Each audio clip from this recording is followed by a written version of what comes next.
দেখো মর্নিংয়ে ছোটো ছেলেকে সবাইকে সুপ্রভাত। ছোটো ছেলেকে স্কুলে দিয়ে এলাম।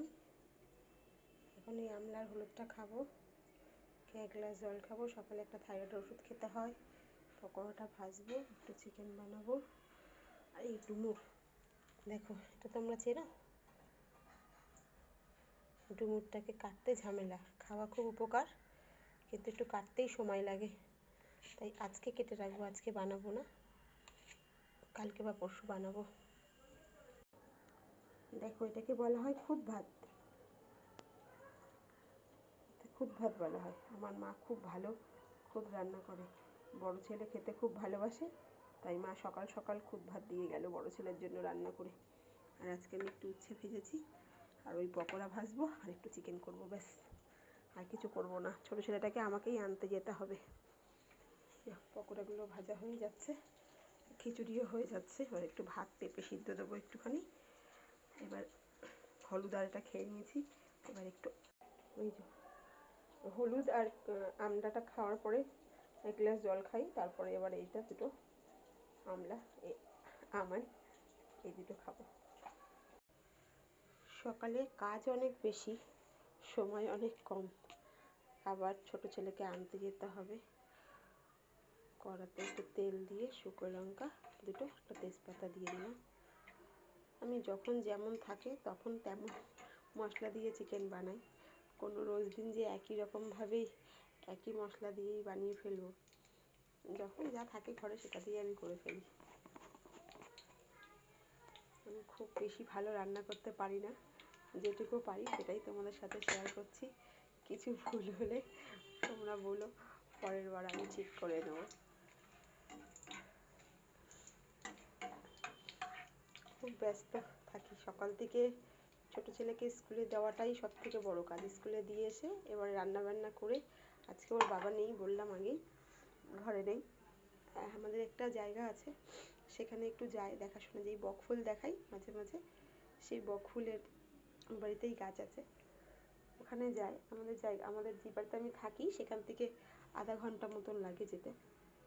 বাইকে যাই তো আধা ঘন্টা লাগে না। ওখানে পেঁয়াজ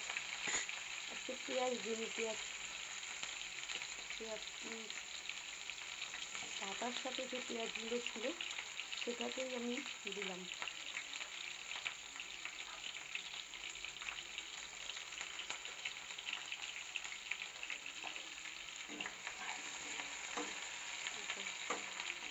একটু ভাজা হবে, একটু টমেটো দেবো,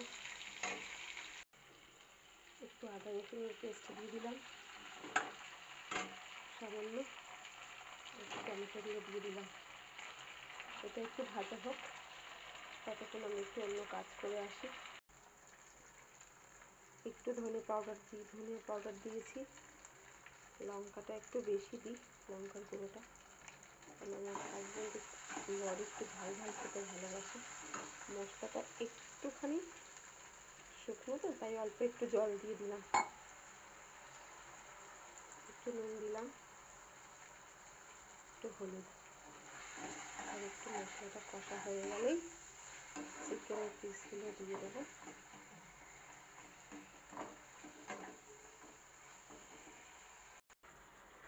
এটাকে একটু ভালো করে কষিয়ে নেবো। আলু আর চিকেনের টুকরোগুলো দিয়ে দিয়েছি, একটু ভালো করে কষে তারপরে একটু গরম জল দিয়ে দেবো, হয়ে যাবে। আজকে রান্নার ঝামেলাটা কম আছে।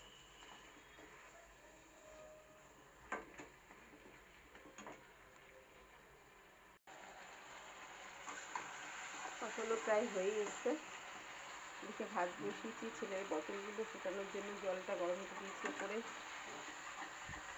কালকে কিছু খাবার বেঁচে গেছে, সেটাকে গরম করতে হবে। আর গ্রীষ্মের খিচুড়িটাকে ঘষতে হয়, ছেঁকনি দিয়ে ঘষে ওর পিলটা বার করে ওকে খাওয়াতে হয়। ও এমনি খেতে পারে না এখনো। ওটা একটা আমার এক্সট্রা কাজ। প্রত্যেক দিন খিচুড়ি বানিয়ে তাকে ছেঁকনি দিয়ে ছেঁকে তারপরে ওকে শুইয়ে খাওয়াতে হয় পায়ের উপরে। ওই সময় ওটা পালিয়ে যায়, আবার ধরে নিয়ে আসে, নিয়ে এসে খাওয়াই। কী করা যাবে এখন, সুস্থ রাখার জন্য আমাকে এতটা করতেই হয়। এখনও খেতে শিখিনি।